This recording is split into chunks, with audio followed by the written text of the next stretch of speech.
Boa tarde a todos e todas. É um prazer e uma honra enorme abrir aqui essa roda de conversa da Semana de Inovação 2020, né, o maior evento de inovação da América Latina, na presença dessas incríveis convidadas que já vão se apresentar para vocês. Eu queria primeiramente dar as boas-vindas, né? Eu sou a Nath Esper, gestora de redes no IRIS, Laboratório de Inovação e Dados do Governo do Estado do Ceará, e dizer que a gente está aqui para reimaginar e construir futuros sobre o tema de mulheres líderes no setor público. E acho que a gente vai fazer isso da melhor forma que a gente pode, né? Que é juntas, né? A partir da visão de 7 mulheres líderes no Brasil.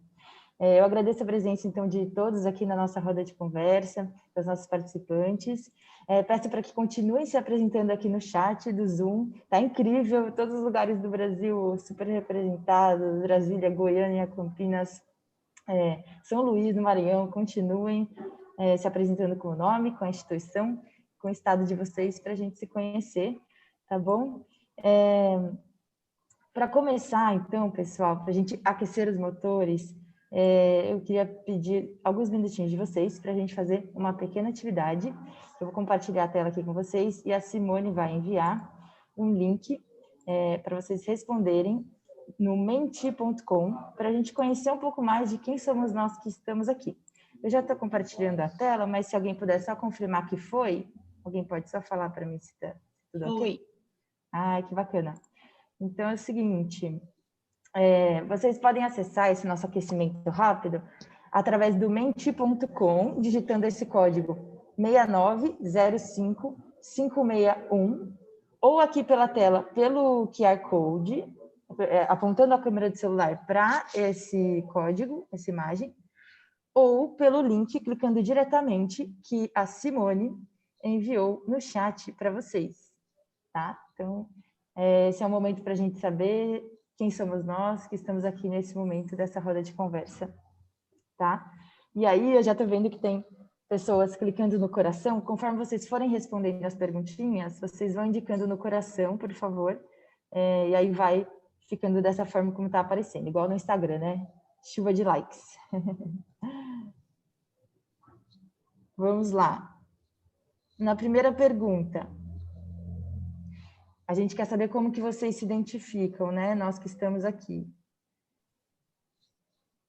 Então, vamos responder juntas, né? Aqui vocês estão vendo, acompanhando de acordo com as respostas de vocês, já tem aqui os resultados. Bacana, mulherada dominando, mas homens, vocês são super bem-vindos, viu? Permaneçam e vamos juntos e juntas. A segunda pergunta, pessoal.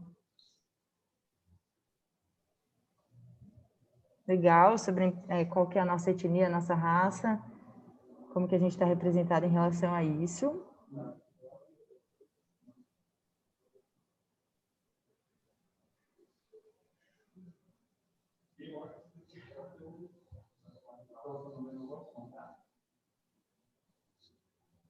A gente, então, é maioria branca, mas tem um segundo grupo de pessoas, né, de etnia preta ou parda, e algumas pessoas amarelas também, mas ainda ninguém que se identifica como indígena ou quilombola.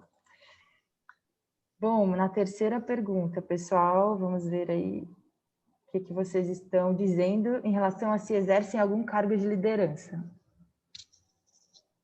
Pessoal, se alguém tiver alguma dificuldade em conseguir acessar, a Simone pode mandar de novo o chat, tá bom? Eu não estou aqui vendo agora o chat, mas a Simone, a nossa super embaixadora aqui do evento, está ajudando com essa parte. Aqui a gente tem quase um empate, né? Mas a maioria das pessoas realmente não dizem estar em um cargo de liderança, mas a gente vai discutir esse assunto de liderança, né? O que é a liderança, e temos aqui um grupo que se identifica como alguém que exerce um cargo de liderança. Legal. Você é mãe ou pai? Vamos ver como somos nesse quesito. Está quase empatado também, hein? Ó, agora teve uma virada. A maioria aqui, para mim, está 27 a 27. Empatou agora. Legal, grupo misto. vários desafios aí para a gente considerar. Você considera que tem uma jornada dupla? Olha aí que interessante. Aqui a gente está tendo uma representatividade maior, né? De que a maioria aqui considera que tem. E aí a gente pode discutir o que é e o sentido para cada um de como é. A gente vai falar sobre isso também.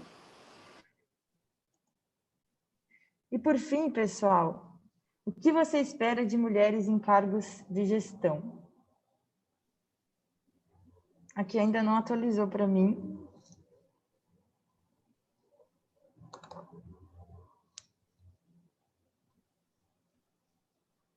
Está atualizando aos poucos. Olha que legal as palavras. As pessoas esperam, né? A gente espera representatividade, empatia, cuidado, acolhimento, escuta, visão de futuro, sororidade, respeito e superação, oportunidade, inspiração, representatividade de novo, que elas apoiem outras mulheres, sabedoria, demonstrem suas qualidades, sejam bem vistas, apoio, sensibilidade, responsabilidade e inspiração. Muito bom, muito incrível.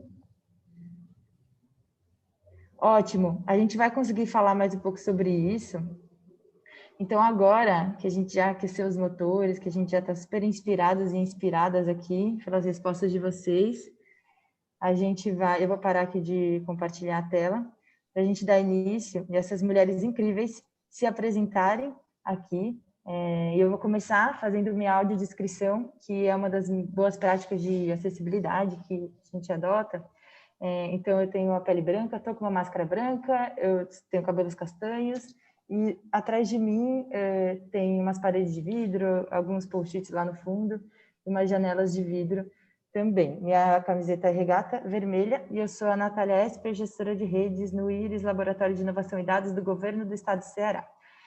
Com muito prazer aqui eu chamo para se apresentar a nossa próxima convidada, que é a Gabriela Tamura, é isso? Estou falando certo?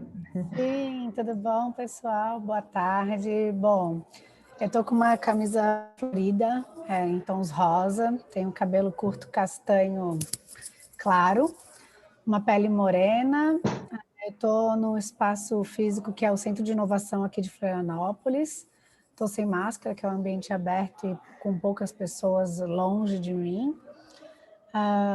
Atrás de mim tem uma escada que serve como arquibancada em dias de evento, uma plateia. E é um auditório bem inovador, com vários tons aí de inovação em cada objeto. Tem até um piano também à minha direita atrás. Eu sou a Gabriela Tamura, como a Nath falou, sou diretora e fundadora da UIGOV e aqui de Santa Catarina. A UIGOV tem ajudado as instituições públicas a fazer a inovação acontecer aí desde 2012, com alguns serviços e parcerias. Obrigada.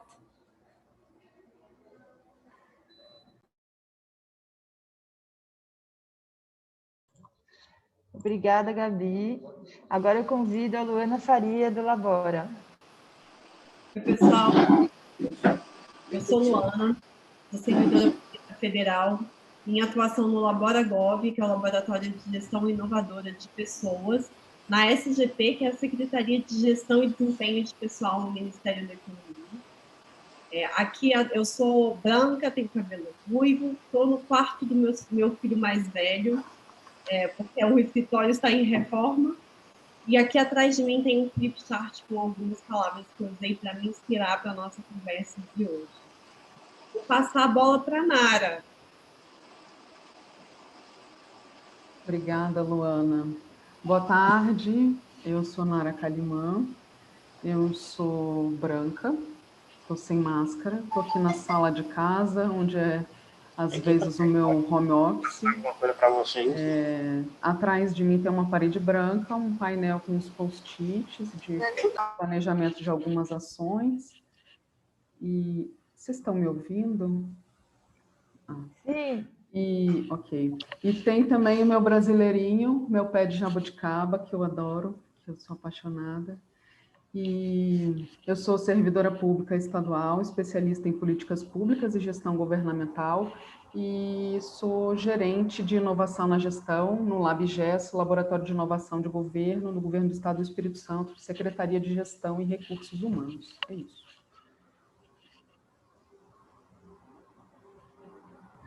Bacana, muito obrigada, Nara.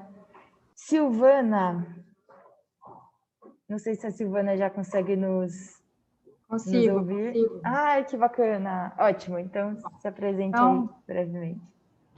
Boa tarde a todos, que bom a todos e todas. Super feliz por estar aqui, agora que está todo mundo me ouvindo, mais ainda. Passei um susto no começo, mas agora deu certo. Então, eu sou pele branca, estou usando óculos para leitura, os óculos de armação azul, tenho cabelo castanho escuro, estou usando uma blusa preta. Atrás de mim eu tenho um armário com bandeiras aqui do estado do Ceará, que eu acho que não dá para ver, uma geladeira e impressora, que é uma sala tradicional de trabalho para escritório.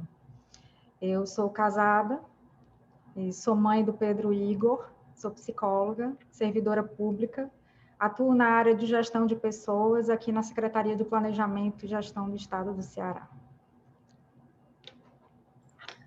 Muito obrigada. E agora a Joyce Trindade, por favor, Joyce. Vocês me escutam? Sim? Porque mais cedo meu computador deu um problema. Olá, pessoal, boa tarde a todas e todos, principalmente a todas que estão aqui com a gente. Eu sou a Joyce.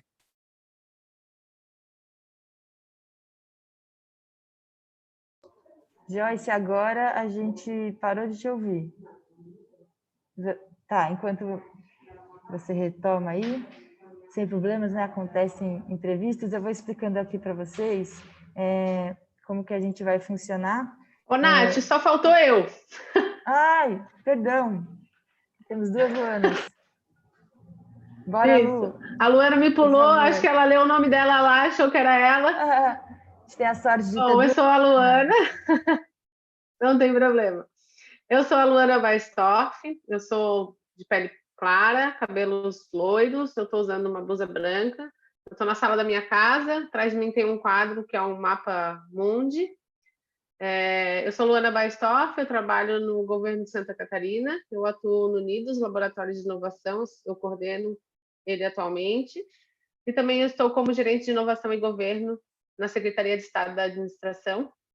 Não sei se a Joyce já retomou lá o som, se já retomou, já vou passar para ela. Obrigada.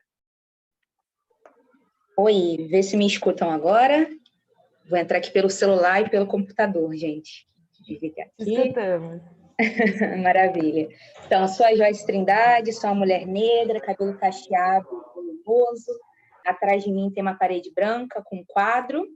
E eu trabalho na República.org, atuando diretamente na pauta das diversidades, trazendo a temática da raça, de gênero e outras diversidades para dentro do setor público, como também com rede de pessoas, pensando em como a gente conecta pessoas no setor público, pensando aí nos futuros, né, mais inovadores, mais conectados e assim por diante. Então, prazer estar com vocês aqui hoje. Prazer enorme. Bom, pessoal, aqui pelo Zoom, vocês podem manter as câmeras ligadas, se manter mutados por enquanto, tá?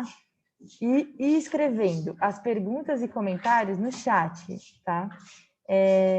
Ao final, a gente vai ter 15 minutos para uma rodada de perguntas, e aí a gente consegue, para além das perguntas escritas no chat, que a gente está com uma curadoria para selecionar para as mulheres responderem, vocês também vão poder fazer uma pergunta por áudio, tá bom? E aí a Simone vai estar aqui acompanhando no chat também para organizar as perguntas e para tirar as dúvidas de vocês em relação a abrir o vídeo, tá bom? Só a Cristiane, acho que você está compartilhando a tela.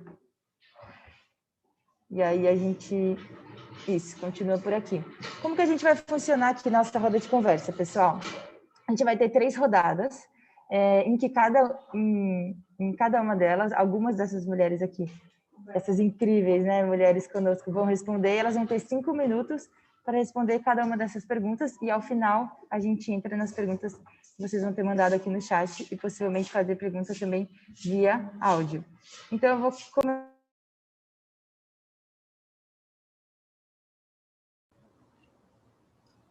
Nath, você ficou sem áudio. Você clicou aí no Opa, voltou, né? Desculpa. Voltando aqui, vou começar, então, a nossa primeira pergunta, que vai para a Gabi, Gabriela Tamura. Gabi, a pandemia chegou sem avisar e evidenciou a desigualdade que existe entre o casal na divisão de tarefas domésticas, e aí fazendo aqui um recorte específico de uma relação entre homem e mulher, né? Qual que é a importância das redes de apoio nesse momento e o que a gente pode aprender com a dupla jornada das profissionais públicas que são mães?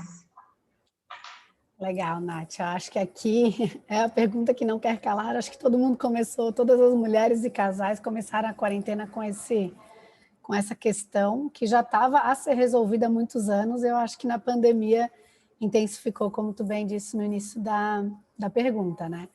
E aí aqui a gente tem 3 questões diferentes, né? A divisão de tarefas, rede de apoio, e aí eu também trago a questão da liderança feminina quando a gente fala desses assuntos. Então eu vou falar um pouquinho de divisão de tarefas. No meu caso específico, para quem não conhece, eu sou sócia do meu marido. Então a gente... eu vou tentar evitar falar tanto da relação, porque é bem mais complexo do que simplesmente um casal, né? Mas se você perguntar para todo casal, no geral, quantos % das atividades domésticas você acha que você faz da casa? Normalmente, um fala 60% e o outro 70%, e essa conta geralmente não fecha em 100%, porque um sempre acha que faz mais do que faz, ou é uma conta que realmente é difícil de tangibilizar. Lá em casa é muito engraçado que desde o começo dessa discussão, essa discussão lá em casa começou um pouco depois que nasceu nossa filha, né?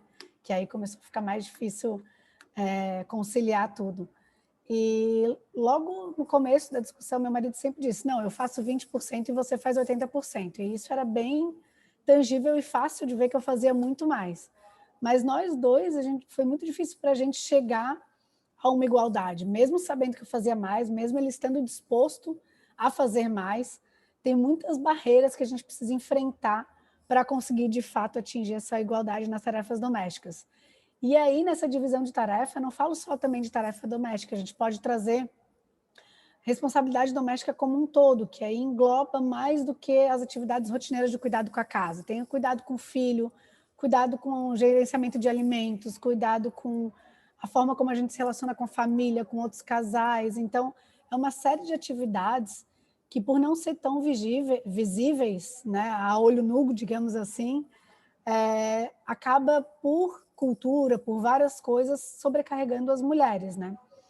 Nesse quesito, o que eu fiz que tem ajudado muito, eu vi um vídeo do Quebrando Tabu uma vez, de uma senhora falando, querida, para você fazer o homem entender que ele tem que fazer as coisas, você tem que ser didática, ensine para ele como se ele fosse uma criança.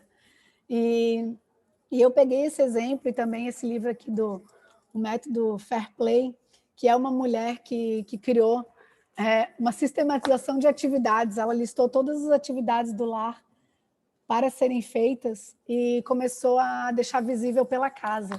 E aí eu fiz isso. Num dia que eu estava com muito tempo, eu coloquei todas as atividades no nosso quadro, a gente tem um quadro lá de giz, e escrevi tudo e falei, olha só, todas essas atividades aqui sou eu que faço, dava umas 30 atividades. Qual dessas atividades tu acha que tu pode fazer? E aí assim a gente tem construído, ele pegou algumas que ele queria fazer e tem 15 atividades para cada um, e de fato ele tem começado a fazer. Então também peguei alguns conceitos além desse livro, da própria economia comportamental, que é um dos temas que a gente trabalha, inclusive, por exemplo, deixar o vaso sanitário levantado. Eu coloquei um post-it de levantado e abaixado, e aí a pontuação dele ia somando, e ele tinha que fazer alguma atividade minha se a pontuação dele atingisse um nível no final da semana. Alguns amigos meus falam que ele é um coitado, que ele sofre, né? Mas é uma forma da gente se supervisionar. E ele, como ele tem essa tendência de estar sempre querendo melhorar, ele adora, né? Então também tem que ver como é que cada dinâmica de cada casal funciona nesse caso. Mas nesse livro aqui, em relação à divisão de tarefas, o que a autora fala, que é a Eve, é que o que não fica visível não dá para compartilhar. Então, da gente deixar as coisas visíveis, as atividades visíveis, para então partir para um gerenciamento dessas atividades em conjunto. E é uma questão de esforço dos dois, né? Ao mesmo tempo que o lado que não faz tanto, que nem sempre é a mulher, mas normalmente é a mulher que faz muito. Mas às vezes também tem casais que é o homem que faz mais, embora deve ser mais raro. Aquele que não faz tanto, ele pode ver no que ele pode melhorar, e aquele que faz muito também, eu tenho o meu lado de abrir mão das atividades. Então, quando eu abro mão de alguma atividade, eu tenho certeza que ela não vai ser feita como eu gostaria que ela fosse. E isso também é um aprendizado para mim, né? De soltar. Eu acho que a gente tem que também ter essa consciência de soltar e deixar o outro fazer do jeito dele. Em relação ainda à divisão de tarefas, um pouco da minha história, eu acho que da maioria das mulheres em relação a isso, a gente cresceu para servir. Eu sou a 8ª filha, única mulher do meu pai, e dos 12 aos 18 anos eu fui criada só pelo meu pai e morava só com meus irmãos, então eu era a única mulher de 8 homens. E o que eu aprendi era, nossa, ela faz a comida, meu Deus, que boazinha, olha só, a Gabriela é para casar, ela já lava roupa com 14 anos, ela já faz a comida, ela já... E isso me enaltecia, então eu aprendi que quanto mais eu fizesse, mais eu desse conta de tudo, melhor eu era. E eu acho que assim também é a realidade de muitas mulheres. Quando eu casei, eu fazia tudo também, eu achava o máximo eu dar conta de tudo, porque era mais simples antes de ter uma empresa e uma filha, dar conta da casa.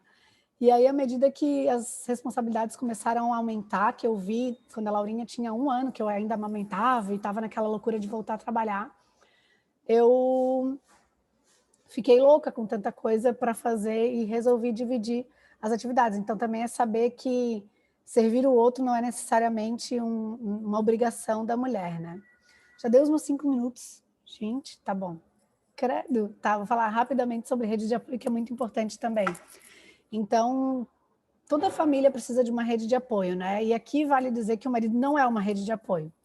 Ele é um par igualmente responsável pelas atividades. Rede de apoio é alguém que vai te apoiar para além da responsabilidade dessa pessoa. Então, a gente pode trabalhar aqui com redes de apoio de amigas, terceirização também de rede de apoio, creche, babá, mas aqui eu acho que vale ressaltar para a gente não escravizar outra mulher, né? Não fazer essa mulher escrava. Então, tornar a vida dessa mulher uma vida boa, né? Conseguir pagar bem essa pessoa, conseguir também apoiá-la, né? Eu acho uma coisa bem bacana da gente refletir. E aqui uma coisa que eu refleti nesse final de semana, foram 3 amigos lá para casa, 3 casais com filhos, e só as mulheres estavam tomando conta das crianças. Então também começar a deixar as crianças sob o cuidado dos homens. Isso a gente quase não faz, né? Então quando as crianças iam lá para trás da área do churrasco, a gente falava, homens, vocês cuidem das crianças aí, porque a gente viu que só a gente estava de olho e cuidando, e eles estão começando a cuidar das próprias crianças, mas eles ainda nem se atentaram a cuidar também das crianças da comunidade. Então, acho que rede de apoio aqui vale trazer os homens. E aí, para fechar minha fala, eu tenho muito mais para falar sobre tudo isso, mas para tentar agora passar um pouquinho para o próximo tema, em relação à liderança, que é o próximo assunto que a Nath vai trazer, eu acho que sem rede de apoio e sem divisão de tarefa doméstica, as mulheres jamais vão conseguir chegar, ter condição de igualdade para chegar nos cargos de alta gerência, de alta administração. Então, por isso que esse tema é tão importante, e é tão importante a gente provocar para que essas coisas aconteçam, não só ficar esperando que eles, que não estão tão ligados assim, tomem a frente para fazer acontecer. Nossa, 5 minutos passa muito rápido. Tentei resumir um pouquinho essa pergunta complexa, Nath. Incrível, muito obrigada, Gabi. E a gente vai conseguir, né, ter mais tempo, a gente também tem o tempo para perguntas, a gente vai se ajudando nessa roda de conversa. Muito obrigada. Luana Faria, já que temos 2 Luanas, nossas incríveis. Luana, quais que são os desafios da liderança feminina, né? A Gabi tocou no ponto da liderança. A gente tem exemplos práticos na vida de uma mulher líder? Nath, a gente tem 3 Luanas. Você acredita que tem uma participante Luana aqui também? Muito legal, bacana. Antes de responder, gente, vamos alinhar aqui sobre liderança. Uma das colegas aqui, inclusive, acho que foi Cláudia, que disse aqui que eu não exerço um cargo de liderança, ela falou no chat, mas eu tenho um perfil de liderança. Então, quando a gente está falando de liderança, a gente está falando não necessariamente de uma pessoa que exerce um cargo. Apesar disso, eu vou falar mais especificamente das mulheres que alcançaram esses cargos de liderança, porque é esse o nosso tema principal e é um grande desafio quando a gente fala do setor público, principalmente, né? E aí, para embasar isso, gente, eu resgatei uma palestra, eu até falei com o pessoal aqui antes, que eu resgatei uma palestra que algumas pessoas também tiveram a oportunidade de fazer aqui, que eu já vi, que tem umas participantes que fizeram um curso com a Gisele Schigiel, acho que é assim que pronuncia o nome dela. É uma francesa, uma pessoa fantástica. Eu fiz 2 cursos com ela na ENAP. Ela é filósofa e escritora, e eu resgatei isso porque ela tem alguns dados muito interessantes ao falar de mulheres e liderança, né, em cargos de liderança. Ela fala, pessoal, que tem um limiar sociológico aí de 20%, 30% mais ou menos, que quando a gente não consegue ultrapassar esse limiar, é muito difícil da gente influenciar nas decisões do órgão. E quando a gente vê os dados de mulheres em posições de liderança no Poder Executivo Federal, por exemplo, a gente vê que a gente tem, sim, muitas mulheres em cargos de liderança, só que em DAS ou FCPE 1, 2 e 3. Quando a gente fala de cargos de liderança, de alta liderança, DAS 4, 5, 6, a gente fala principalmente de homens. E é um majoritário mesmo. Então, como é que a gente vai poder influenciar e fazer uma mudança de comportamento real? Porque esse é o grande desafio. É mudança de modelo mental, mudança de comportamento. Esse é o grande desafio que a gente enfrenta. Como é que a gente consegue influenciar se a gente está ainda a gente não ultrapassou esse limiar de 20%, 30% de representatividade? É extremamente difícil estar sozinha em uma organização que é feita de homens, pensada por homens e é feita para homens. Mas a gente mesmo assim tem várias políticas para as mulheres, mas não foram pensadas por quem vive na pele a dor real. E quando isso acontece, a gente não resolve o problema real das mulheres, a gente resolve paisagem, tá? Então, e tem outra, pessoal, eu sinto muito informar, mas enquanto a gente não tiver uma representatividade feminina em cargos de liderança, a gente não vai alcançar os resultados que as empresas e o governo realmente almejam. E sabe por quê? Porque quando a gente fala do que a gente quer hoje, a gente fala muito de inovação, não é? A gente está aqui num evento de inovação. E vocês sabem me dizer assim, qual que é uma premissa principal para inovar? Se vocês quiserem chutar aí no chat, daqui a pouco eu falo sobre ela, mas tenho certeza que vocês vão já adivinhar antes de eu falar. Existe essa premissa, e sem ela a gente não inova. E é a premissa da diversidade. Sem diversidade a gente não inova. Quanto mais diversidade, quanto mais a gente tem equipes diversas, pessoas que pensam diferente umas das outras, a gente inova mais, né?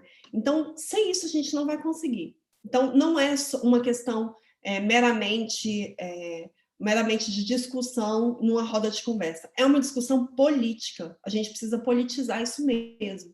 É uma coisa que a gente precisa tocar.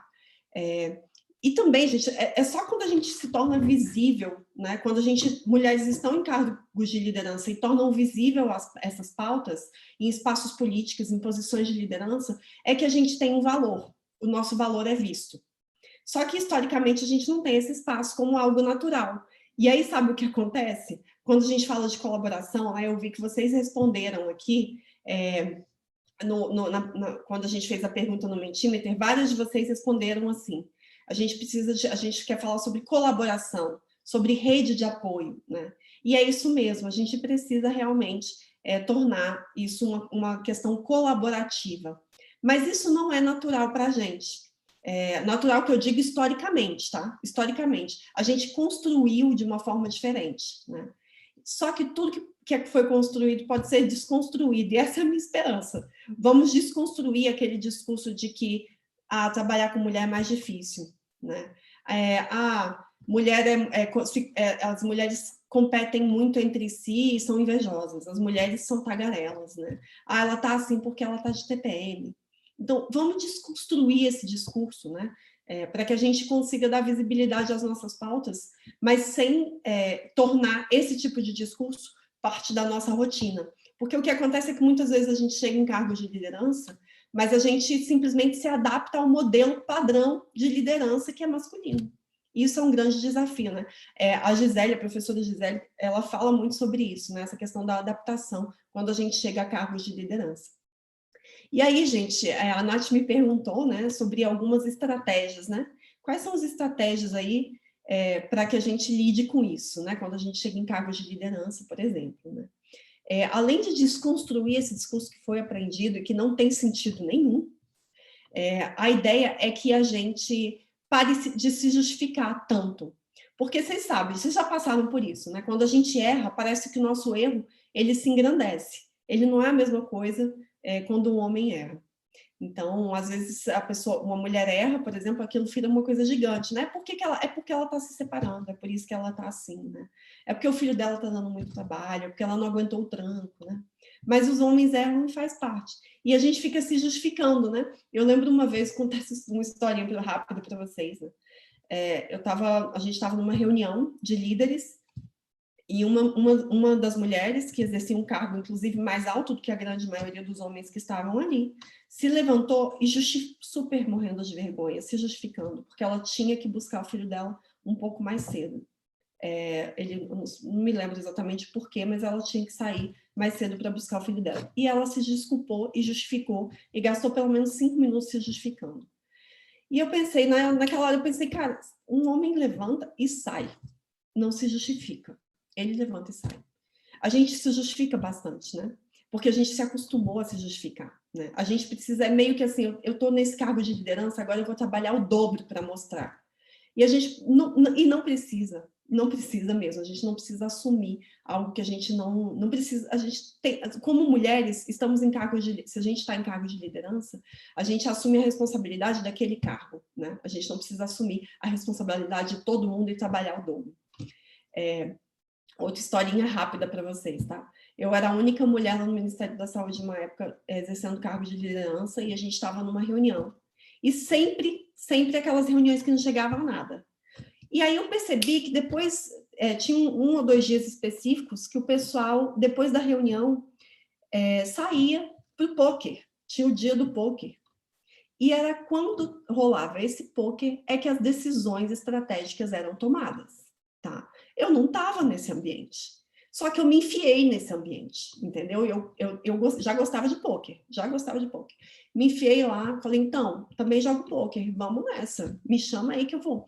E melhor ainda, tá? Só não fui como ganhei também, mas beleza. Então, comecei a fazer parte também desse ambiente onde as decisões eram tomadas. Porque a gente sai desses ambientes, os homens vão para o pôquer, as mulheres vão para casa. Peraí, galera, né? Então, vamos também se inserir nesses ambientes que são historicamente masculinos, né? Também podemos fazer parte desses, né? Outra coisa também, por exemplo, você espelha, outra dica, né? Outra estratégia, na verdade, de liderança, é espelhar quando a gente é enfrentada ou a gente está numa situação de desafio criada por homens, por exemplo, né?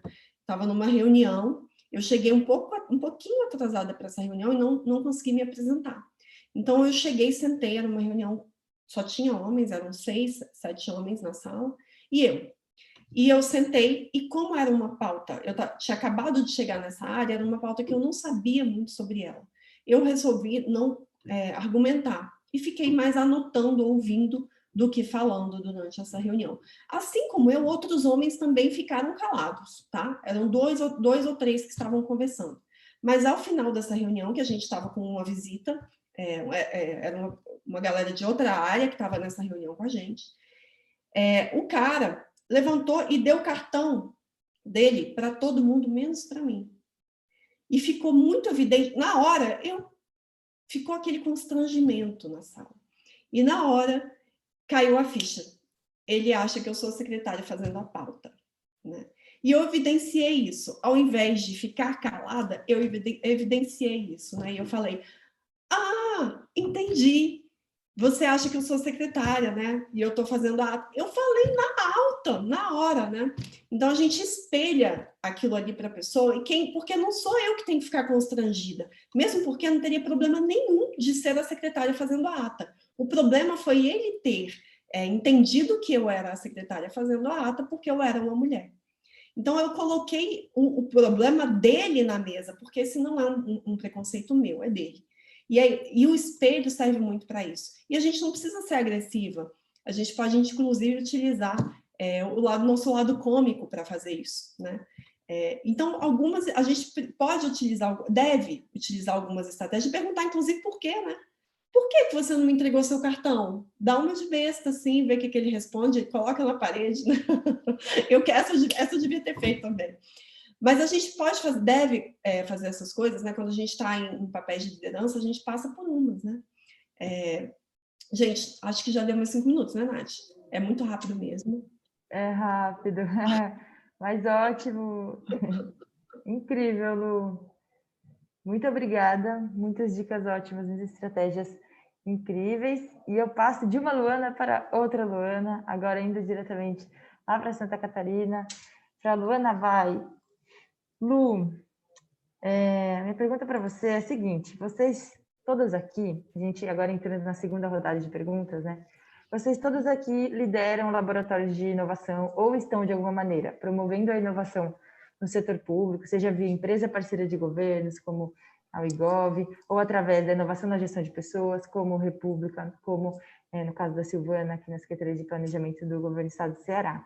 Mas e aí, qual que é o papel da inovação como um elemento impulsionador em relação às mulheres nos espaços de liderança, na sua opinião? Vamos lá, Nath. Eu só queria dizer para a Luana que nomes bonitos tem aos montes aí, né, Lu? Então, tá tranquilo pra gente. Minha filha reclama, nossa, tem 3 Júlia na minha sala. Eu falei, nome bonito é assim, minha filha, nem todo mundo quer ter. Então, vamos lá. Eu fui pensar, né, como é que eu faço diferente, ou como é que a gente pode mudar isso, e fui pesquisar algumas estatísticas a respeito de lideranças femininas e lideranças masculinas, porque a gente sempre acaba fazendo essa divisão. E aí tem um estudo que foi feito em 2012 que diz que as mulheres são mais ou tão competentes quanto os homens.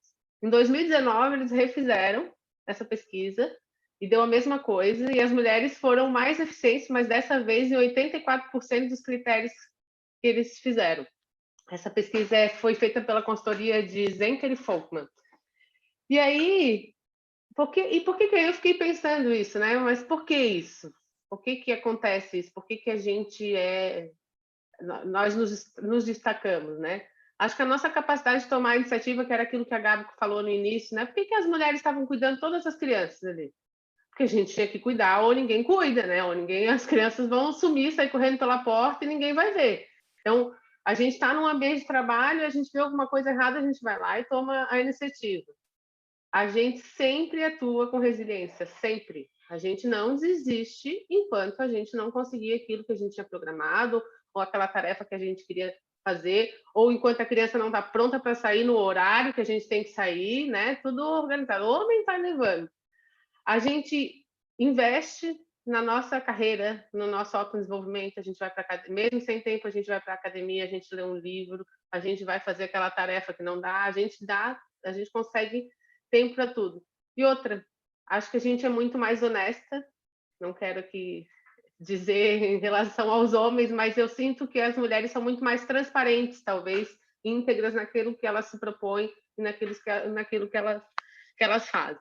E aí, de novo, por que eu estou falando tudo isso, né? Muitas vezes a gente se espelha em querer alcançar uma liderança que é de homem, mas se nós somos melhores, a gente tem que se espelhar em querer uma liderança de mulher, né? Não adianta a gente querer incentivar as mulheres a agirem como líderes homens. Não, a gente tem que incentivar as mulheres a agirem como as líderes mulheres que nós já somos, né? Então aí a gente está num grupo aí de 7 mulheres, muito diferentes uma das outras, cada uma tem um hobby, cada uma atua diferente. Apesar de ser inovação, a gente atua em áreas diferentes, né? A Luana é com gestão de pessoas, a Gabi é na capacitação e desenvolvimento de servidores públicos, a Joyce dentro do Rio de Janeiro, a Nara do laboratório. Então, assim a gente vai, né? Então, como é que a gente vai trazer por que trazer as mulheres para esse evento de inovação? Porque a inovação acontece por meio da transformação. E eu acho que a gente é tudo isso, né? Mostra que as mulheres têm maior propensão de inovar por meio da inspiração, né? Então, eu inspirando uma mulher, eu vou conseguir trazer ela para perto da inovação, vou conseguir que ela pense diferente. A gente vai conseguir transformar essas atitudes e as crenças pelo propósito que a gente tem, pelo que a gente vai atrás. Muitas vezes homens fazem isso por recompensa ou por punição, né? Tipo, ó, se não fizer isso, ou então, se tu fizer isso, tu vai ganhar aquilo outro. A gente já é por um propósito. Então, eu penso que a gente está nessas posições, a gente estabelece outros padrões, né? A gente compartilha a nossa opinião, nossas necessidades, a gente vai se fazendo ouvida, e aos poucos a gente vai mudando esses padrões e os pensamentos que vão refletir diretamente naquilo que a gente, nessas inovações, nessas novas programas que a gente busca, nessas conexões que eu faço no laboratório. Esses dias eu estava numa reunião, a minha mãe até viu a foto lá, que a gente estava com a Defesa Civil. Meu Deus, eram 5 homens contigo? E era só eu na sala. Eu falei, era, mãe, era só eu. Mas eles estavam ali para mim ouvir. Né? Então, acho que é essa a diferença, assim, a gente ser confiante naquilo que a gente está fazendo. Não pedir perdão, não dar explicação, como a Luana está falando.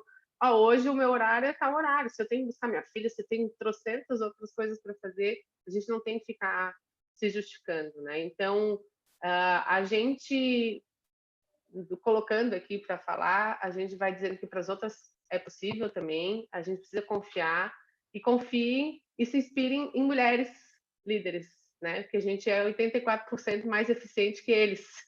Acho que é isso que a gente tem que... né, Nath? Eu atropelei aqui, Nath, porque eu sei que as duas passaram um pouquinho, e como eu gosto de falar rápido mesmo, diz que Manezinho tem mania de falar rápido, né? A ideia é só a gente mostrar que todas nós somos capazes, a gente vai atrás com o nosso propósito, e a gente está aqui como exemplo. Obrigada, Nath, pelo convite, pessoal. E que não há disputa, né? A gente tem um grupo e a gente coopera o tempo inteiro. Nossa, a gente que agradece. Acho bacana trazer isso aqui, né? Esse evento ele foi idealizado, realizado em cooperação entre mulheres, né? Que resolveram de cada um de um local diferente, né? Se unir e ver como que a gente formata para da melhor forma trazer esses temas tão importantes. Então, obrigada primeiramente a vocês, né, que toparam, né, e a todos que estão aqui acompanhando com a gente. Pessoal, a nossa segunda pergunta da segunda rodada de perguntas vai para Nara. Nara, e aí, né? As mulheres já trouxeram aqui vários desafios, eram estratégias. E como que a gente pode transformar a narrativa sobre a nossa própria história? Isso é bacana. Bom, falar junto e depois dessas mulheres maravilhosas é um privilégio. Como mudar essa narrativa? Eu acho que essa narrativa já está sendo construída de uma forma diferente, né? Mas eu acho que a gente tem um papel importante, nós que já ocupamos papéis de liderança e almejamos outros papéis de liderança e crescimento, enfim, é que a gente efetivamente ocupe os nossos espaços, né? As meninas já falaram, as Luanas, a Gabi, que é isso, esse espaço foi conquistado por nós, então que a gente ocupe com mérito, com consciência de que a gente tem capacidade de estar ali. Acho que é um dado de pesquisa que uma mulher, quando se candidata a uma vaga, se ela não tiver pelo menos 80% ou 90% de matching com os requisitos do cargo, ela tem muita dúvida de aplicar para a vaga. E o homem, com menos de 50%, ele vai. Então, por que a gente não tem essa autoconfiança, né? Às vezes eu ouço umas coisas assim, assim, nossa, se eu tivesse a metade da autoestima desse cara, eu era, sabe, das galáxias. Então, é isso que falta na gente, né? Por que a gente não tem essa confiança? As mulheres são mais preparadas do que os... E aqui, gente, não é uma competição, tá? São dados e constatações. Eu não estou falando do que eu acho, do que eu penso. São dados. A média de anos de estudo das mulheres no Brasil já é superior aos homens. Né? A gente se prepara mais. Eu não sei quando vocês vão em reuniões, eu vejo, não estou falando só de mim, de outras mulheres, a gente vai muito mais preparada para uma reunião, tem plano A, B, C, 1000 cartas na manga, porque a gente sabe que vai ter que defender, e a nossa credibilidade, ela não é take it for granted, né, assim, garantida como é a dos homens, né, tem sempre um questionamento maior e a gente tem que estar sempre mais preparada. Então, eu acho que para mudar essa narrativa também tem que ter atitude. A gente tem aí como questão de gênero características que destacam e que diferenciam, que a Lu Bai falou um pouquinho, né? Acho que a gente tem essa visão holística, essa capacidade de enxergar o todo e que a gente tem que potencializar essas questões que a gente tem, né? A sensibilidade, a capacidade de observação, né? A capacidade de ser mais detalhista, até de ter mais determinada. Luana Bai falou em mais eficiente.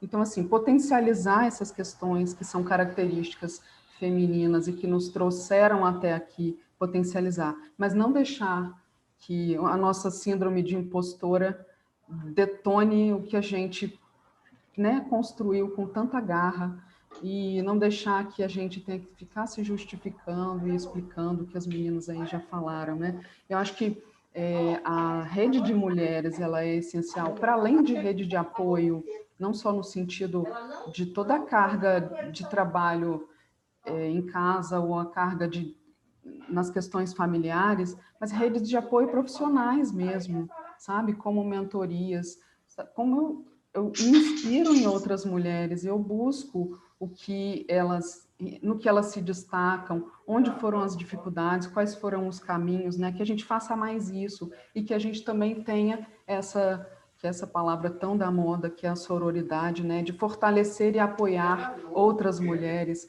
contribuir para a formação e o desenvolvimento de outras mulheres. Eu vou lá em casa ver se eu acho o meu.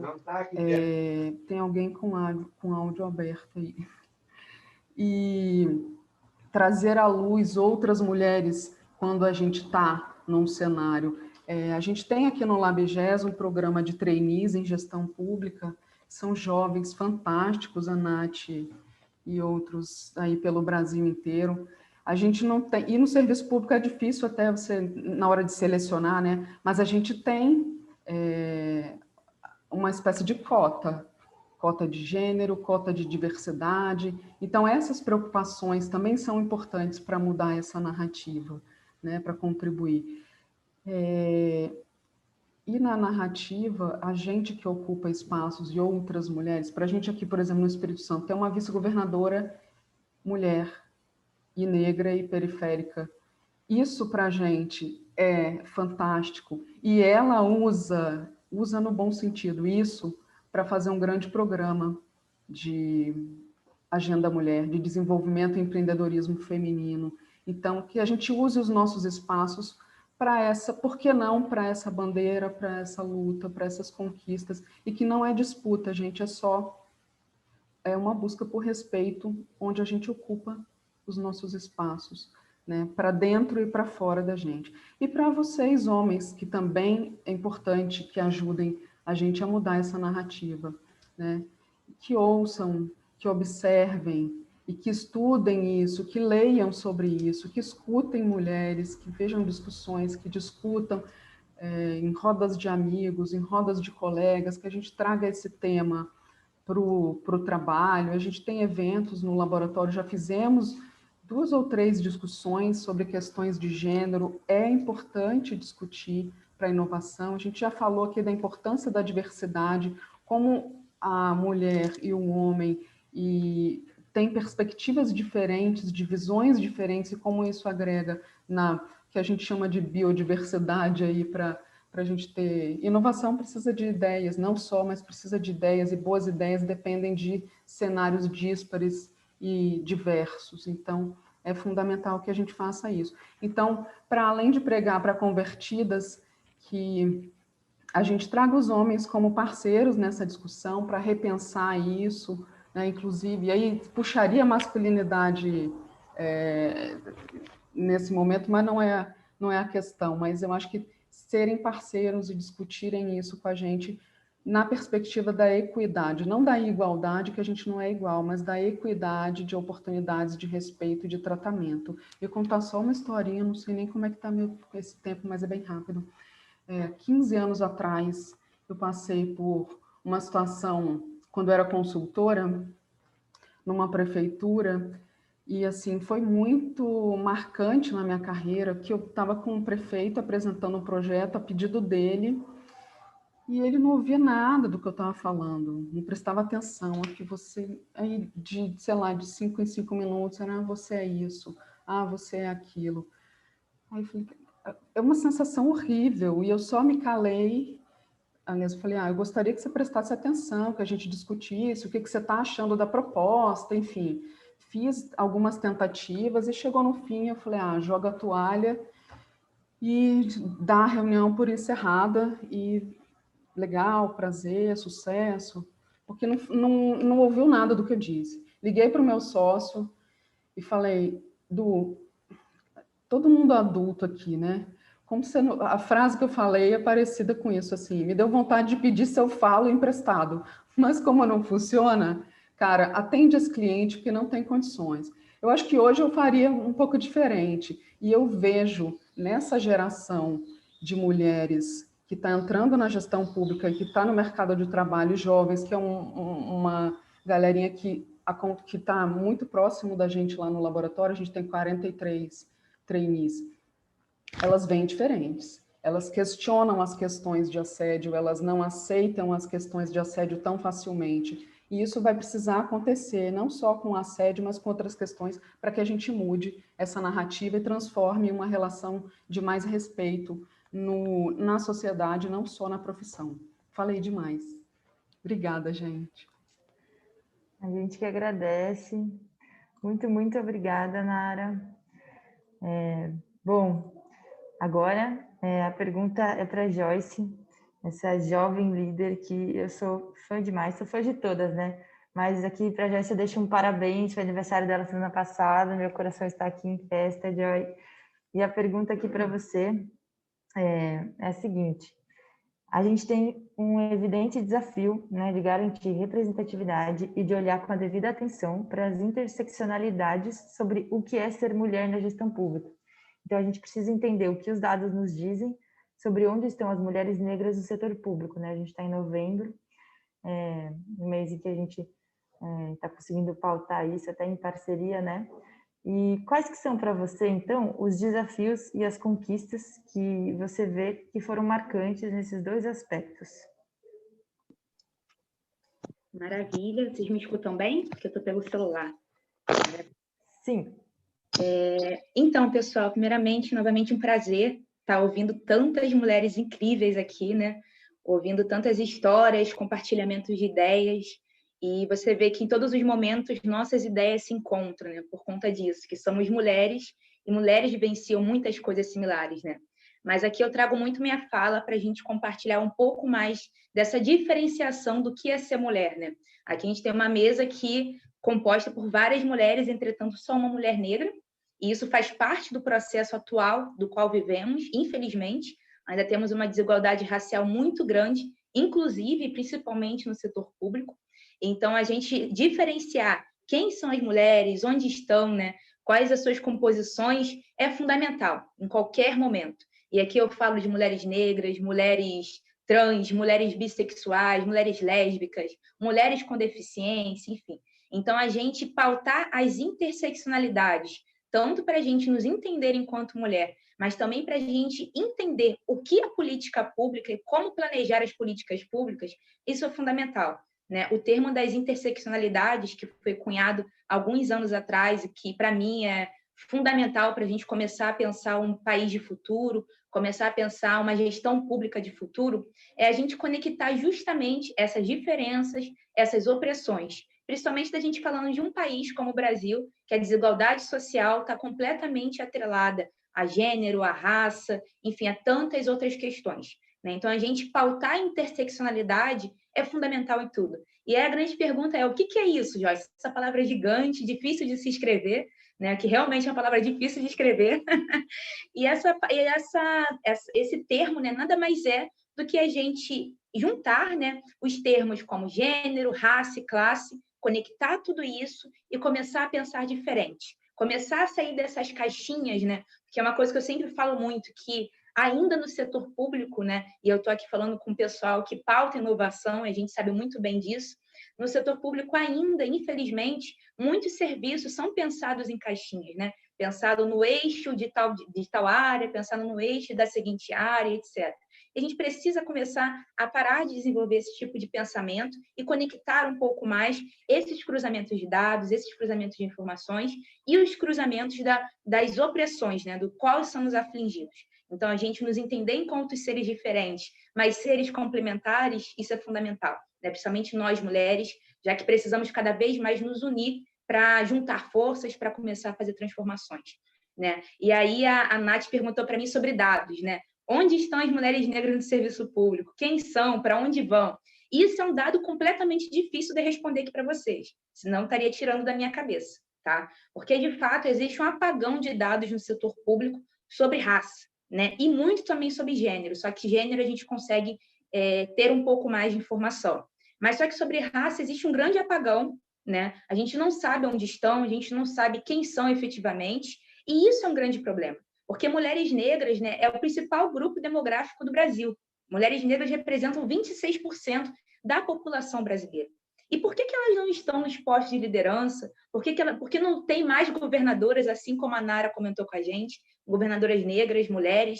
Por que não tem mais prefeitas, etc.? Um dado bem simples que eu posso trazer para vocês, que acabou de sair, né? A gente teve as eleições agora no domingo, né? No dia 15 de novembro, e um dado super recente que acredito eu que vai espantar a maior parte de vocês, ou não, né? Que no caso, no cenário de mais de 5 mil prefeitos que a gente tem aí pelo nosso país, que nosso país é gigante, apenas, segura aí a informação, apenas 10 mulheres negras foram eleitas. 5 mil postos de prefeitura, 10 mulheres negras apenas foram eleitas. Então, é um cenário completamente caótico de desigualdade, né? Quando a gente pauta gênero, a gente está falando aqui de cenários muito diferentes também de gênero. São mulheres que representam diferentes opressões. Então, as mulheres brancas, né, as demais mulheres se unirem com a pauta das mulheres negras é fundamental para a gente começar a mudar esse cenário. E o desafio que eu trago para vocês primeiramente, aquela frase, né, de Angela Davis, que eu sempre faço questão de falar, porque, para mim, a gente tem que estar enraizado dentro do nosso corpo, dentro da nossa mente, dentro das nossas ações, que a gente precisa, que não basta apenas ser, não basta apenas você não ser racista, né? Você precisa ser antirracista. Antirracista no seu trabalho, antirracista na sua vida, antirracista na sua proposição de políticas públicas e, principalmente, com esse cenário aqui de gestores públicos que a gente está falando. A gente está aqui com mais de 140 servidores públicos de todos os cantos do Brasil. Se vocês, cada um de vocês, nos seus estados, nos seus municípios, nos seus departamentos, começarem a ter ações antirracistas, começarem a ter ações com a questão da interseccionalidade, a gente consegue sim mudar. E lembrando que para mim é o ponto fundamental, já encerrando aqui, Nath, para mim que é o ponto fundamental, que quando a gente fala de combater as desigualdades raciais, a gente está falando de uma melhoria para todas e todos, em todo o contexto brasileiro. A desigualdade racial é um elemento que atravessa todas as desigualdades do nosso país. Nós carregamos as mazelas da escravidão até os dias atuais. Lembrando que temos apenas 130 anos de abolição da escravatura. Eu, no ano de 2020, sou a primeira mulher da minha família a conseguir me graduar numa faculdade pública. E tantas outras conquistas que eu fui a primeira, sabe? E a gente está no ano de 2020. E até quando teremos que ter outras mulheres negras sendo as primeiras de suas famílias, sendo as primeiras de seus municípios e assim por diante? A gente precisa começar a repensar. E para a gente repensar tudo isso, isso passa pela ação de vocês, gestores públicos, pautando a inovação e a inovação tendo o conceito racial como transversal, não apenas como uma caixinha, mas sim como um caminho de mudança. E como eu falei para vocês agora há pouco, o combate das desigualdades em todas as esferas passa pelo combate das desigualdades raciais, porque a população negra representa 54% de todo o país. Se a gente não tiver a pauta racial transcendendo em tudo, não tem como a gente pensar na população do país, porque a gente é a maioria. Então, precisamos ter esse recorte em todos os momentos. Então, essa é a minha fala, gente. Qualquer coisa, entre em contato, vamos conversar. E, por favor, sejamos todas e todos antirracistas e levantemos as mulheres negras para estarem em postos de liderança e também nas eleições, né? Que não tem como a gente continuar tendo de 5 mil prefeitos apenas 10 mulheres negras. Então, essa é a minha fala, gente. Obrigada. Nossa, é incrível. Se desse para ecoar aqui o chat, todo mundo arrepiado, emocionado, te elogiando muito. E é isso, vamos com certeza, juntas e juntos. Sempre muito bom te ouvir. Bom, a próxima pergunta, pessoal, aqui, a nossa segunda pergunta da terceira rodada é para Silvana.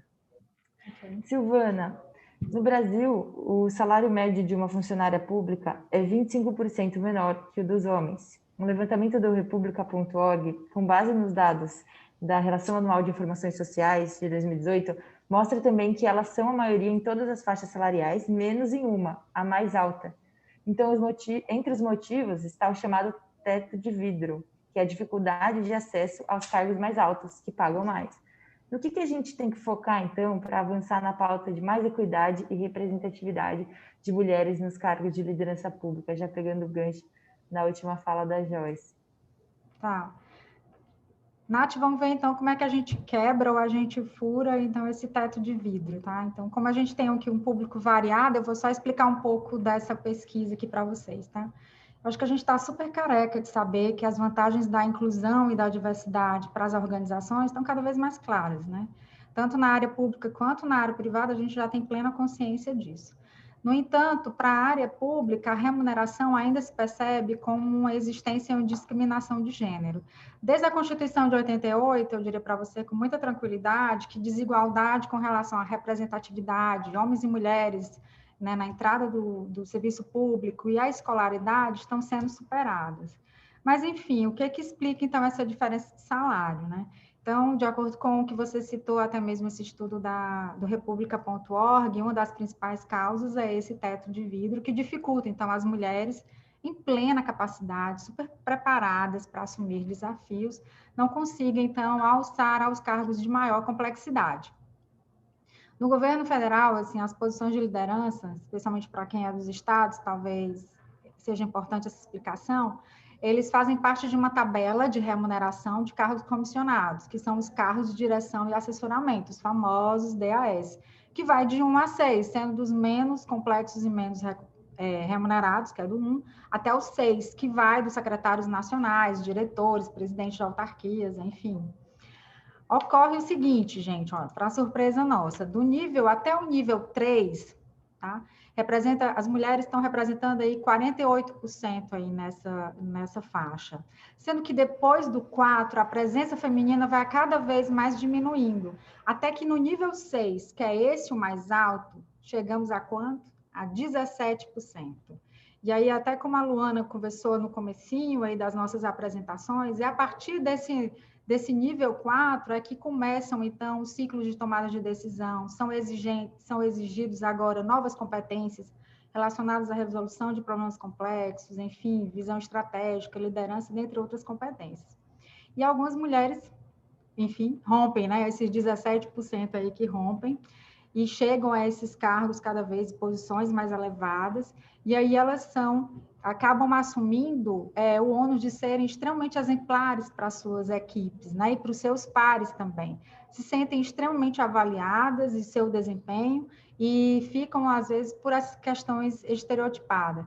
A mulher, às vezes, se sente que tem que provar sua competência a todo custo, e aí pode gerar o que a gente até começou no início das nossas apresentações, podendo gerar uma síndrome da impostora, que é muito triste, tá? Mas aí, então, o que o setor público, então, pode fazer para mitigar esses fatores, né? Para que a gente consiga, então, romper aí esse teto de vidro, tá? Primeiro, igualdade de gênero e de raça não é um processo de curto prazo, ele exige todo um movimento que vai desde a vontade política e o esforço conjunto de governo, sociedade civil, organismos internacionais e outros, tá? Mas dentro de casa também a gente pode fazer a nossa parte. Os instrumentos legais, os marcos regulatórios, eles têm um papel fundamental e pode ser o primeiro passo super importante. Eu queria citar para vocês uma lei para a gente, assim, na área feminina, muito importante, que foi a Lei Maria da Penha, que é uma lei federal brasileira, e ela tem como principal objetivo estipular a punição e coibir atos de violência doméstica contra a mulher. Desde a sua publicação, essa lei é considerada pela Organização das Nações Unidas como uma das 3 melhores legislações do mundo no enfrentamento à violência contra as mulheres. Olha aí, interessante isso, né? Outro ponto seria a instituição de políticas afirmativas. Isso aqui é um ponto, inclusive, muito polêmico, com reservas de cargos de confiança para mulheres em todos os níveis, tá? Aí é bom de pensar. Seria uma política de cotas, então, para cargos comissionados, tá? Outro ponto importante para essa, digamos assim, para a gente conseguir, então, superar essa questão da rede, essa questão do teto, seria através de processos de formação de redes, constituída por mulheres de vários setores, onde a gente pudesse fazer uma discussão sobre essas políticas de igualdade profissional e de liderança. E acredito muito assim, que a gente tem super a aprender, inclusive com as empresas privadas. Eu cito, inclusive, a própria Magazine Luiza como uma busca constante de aprimoramento de políticas de inclusão e diversidade. Então, da área pública era super importante, então, esse movimento de troca com o que está acontecendo com a área privada. Também vejo uma outra oportunidade, programas de mentorias individuais e coletivos, para dar suporte às mulheres exatamente que estão galgando esses processos de liderança e até mesmo as líderes, tá? Para que elas possam interagir e podem ter uma rede de apoio e também fazer uma discussão sobre políticas públicas em prol da diversidade na liderança, tá? Um outro aspecto aí muito importante também, não diz respeito mais à parte legal, mas fala da parte comportamental e dentro de casa, na nossa educação, é a nossa responsabilidade quanto ao cuidado das meninas e meninos, tá? Para as futuras gerações. Acho que é um olhar especial que nós temos que ter, tanto na educação formal quanto a informal, o nosso papel de pais, de educadores, para o estabelecimento e cada vez mais para uma cultura de uma comunicação não violenta, um olhar empático para o outro, políticas de inclusão, de diversidade. Gente, isso acontece em casa, isso começa em casa, né? Isso acontece em casa. Mas também estimula a promoção de cursos de formação de políticas e liderança e cada vez mais para que aumentem essas temáticas de interesse para os jovens. O estímulo de meninas a estudos de tecnologia também é outro ponto bastante importante. Mas, para finalizar, enfim, sou pela proposição de fazer com que homens e mulheres trabalhem sempre juntos, tá? Trabalhem juntos, no modelo de liderança bastante inclusiva, onde as principais temáticas que impactam na sociedade sejam vistas agora de uma leitura diversa e inclusiva. Então, meninos e meninas, homens e mulheres, têm que estarem juntos nesse processo de co-construção de uma sociedade mais feliz, com respeito à diversidade de gênero, étnica, cultural, geracional, enfim. Acho que esse processo de co-construção é uma das ferramentas mais importantes também para quebrar os nossos tetos de vidro. É isso. Incrível, muito obrigada, Silvana. Palmas virtuais. Muito ótimo ouvir todo o seu conhecimento e atuação, experiência. A próxima pergunta aqui, por último, mas não menos importante, né? A gente tem aqui a presença da Jéssica Moreira, nossa palestrante, que estava no outro compromisso, mas conseguiu estar aqui conosco. Que bom, Jess. Para você, Jess, aí já chega, se apresenta, audiodescrição e responde, por favor. A pergunta é: a gente viu que na pandemia, diversas mulheres líderes em governos se destacaram nas respostas de combate à crise do novo coronavírus. Para você, qual que é o impacto das mulheres nos cargos de liderança na gestão pública, sobretudo nos momentos de crise? Oi, boa tarde. Desculpa o super atraso, gente. Que bom que eu consegui chegar. Estou super feliz por estar dividida esse momento aqui com vocês, mulheres que eu admiro muito, estão aí espalhadas pelo Brasil. As poucas falas que eu consegui ouvir, nossa, eu já fiquei super inspirada. Que bacana, que bom. Nath, obrigada aí por toda a condução. Bom, eu sou a Jéssica, eu coordeno o IRIS, o Laboratório de Inovação aqui do Estado do Ceará. Eu tenho uma pele clara, olhos escuros, cabelo preto, curto, camisa branca. Eu sempre me confundo e me enrolo nessa audiodescrição. Eu preciso até treinar na próxima vez. Aqui atrás, eu estou no laboratório, eu estou no IRIS. Aqui atrás tem uma parede branca com uns cubos ali coloridos. Eu uso óculos. É isso. Nath, obrigada, a pergunta é excelente. Eu queria trazer primeiro alguns dados para a gente refletir, né? Eu vi a pauta, a fala das meninas, já estou super ancoradas em dados, muito bom, é muito bom ver isso. Mas alguns pontos para a gente refletir.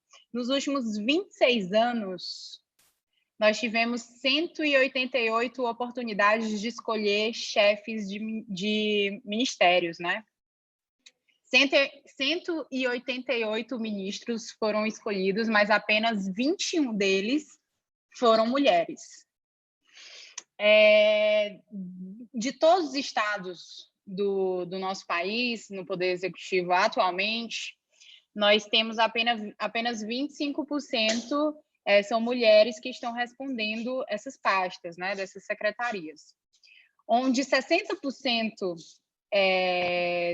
das mulheres nas pastas, aliás, onde as pastas de educação e desenvolvimento social, elas são ocupadas, 60% dessas vagas, dessas pastas são ocupadas por mulheres. Secretaria de Segurança não tem nenhuma mulher chefiando no Brasil. Secretaria de Saúde só tem 3%, né, sendo lideradas por mulheres. Cefaz eu não encontrei o dado, mas acredito que a Secretaria da Fazenda seja menos ainda. Então, eu queria chamar uma atenção que quando a gente trata política pública, quando a gente trata de política pública, não fazer escolhas também é um ato político. Então, quando um governante tem a condição de escolher numa livre nomeação mulheres, entre mulheres e homens, e escolher mais homens do que mulheres, isso também está sendo um ato político daquele governante. E se a gente quer falar sobre uma sociedade mais equilibrada, uma sociedade mais justa, uma sociedade mais igualitária, nós precisamos, sim, ajudar, contribuir, apoiar na condução e abrir caminhos para que, sim, lideranças femininas consigam também chegar lá, consigam também, por mérito, por meritocracia, ocupar esses espaços. Inclusive, as mulheres que hoje estão em cargos de liderança no setor público, elas têm uma responsabilidade, nós temos uma responsabilidade absurda, porque nós precisamos, sim, inspirar, apoiar, contribuir para que outras mulheres também consigam chegar lá. Porque não fazer escolhas no setor público também é um ato político. Isso, para mim, ficou muito forte. A omissão no setor público, quando se trata de política pública, também é um ato político. E aí vai muito até da fala da Joyce, né, Joyce? Não adianta não ser racista, é preciso ser antirracista. Então, não adianta não ser... não adianta se omitir. Você tem que, sim, colocar a pauta da representatividade no centro das discussões, né? No centro das decisões. Só assim a gente vai conseguir transformar e criar uma sociedade que seja mais justa, mais igualitária para homens e mulheres, ainda mais visando que nós somos a maioria da população. Provavelmente vocês já disseram isso aí, mas vale ressaltar. Sobre a crise, né, a gente ouviu muito falar de lideranças femininas na condução de países, de estados, e que se destacaram muito na crise, né, na pandemia. E aí eu vi alguns pontos aqui que eu queria compartilhar com vocês, né? No começo do ano, o Fórum Econômico Mundial, ele divulgou uma lista de 10 habilidades, de 10 novas habilidades que o profissional precisa ter para conseguir se destacar mais, para conseguir se destacar mais no ambiente profissional, né, no trabalho. E analisando essas habilidades, muitas dessas habilidades são habilidades até inerentes do ser feminino, né? Mas não só nossa biologicamente, mas também são habilidades que nós somos criadas a ter, como o trabalho em colaboração, o trabalho em rede, nós somos muito conduzidas desde a nossa educação, a forma de se educar, somos muito mais propensas a sermos mais abertas, para apoiarmos mais a diversidade, inclusive porque nós sentimos na pele, né? Nós nascemos mulher e nós lidamos com a desigualdade de gênero desde sempre. Então, como isso é algo que nos impacta, nós temos, sim, e entendemos que isso é um desafio, nós temos a também pensar sobre pontos como a política pode afetar as crianças, né? Como a política pode afetar as mulheres? Como a política como a diversidade, por exemplo, ela ajuda na perspectiva para tomar melhores decisões, né? Então, segundo alguns estudos que eu li, as mulheres também elas são menos propensas a estarem em posições radicais, né? Nós vimos muito radicalismo de alguns governantes na condução do Covid. Então, nós somos mais abertas, mais empáticas, mais colaborativas, estamos mais propensas à escuta, né? a acreditar nos experts, são várias habilidades, né? Desde a área emocional, flexibilidade cognitiva, coordenação por outros critérios, pensando em pessoas, né? Priorizando pessoas. Então, isso acaba sendo habilidades mais relacionadas ao ser feminino, né? Então, é um pouco tudo isso que eu tinha para estar pontuando hoje, Natália, para estar dividindo. É uma fala rápida. E eu ratifico, registro, falando da importância que nós temos do nosso ato político, que não fazer escolhas, se omitir na pauta da representatividade também é um ato político, também é uma ação política. Essa omissão também é uma ação política. Obrigada, agradeço a todos pela participação, agradeço às minhas colegas aqui, vamos junto nessa luta e já avançamos, mas ainda tem muita coisa para a gente avançar. Obrigada, gente. Com certeza, e vamos juntos e juntas por uma sociedade, né, mais justa, mais antirracista. Estou aprendendo muito com vocês, sempre aprendo. Pessoal, estamos agora no nosso momento da rodada de perguntas. Vocês já enviaram aí pelo chat, a gente já acompanhou algumas perguntas. A gente tem algumas aqui que já estão selecionadas para serem respondidas, e vocês também podem se inscrever para quem quiser fazer pergunta ou uma nova pergunta no chat, ou para quem quiser fazer via áudio, a gente organiza uma listinha de inscrição, tá bom?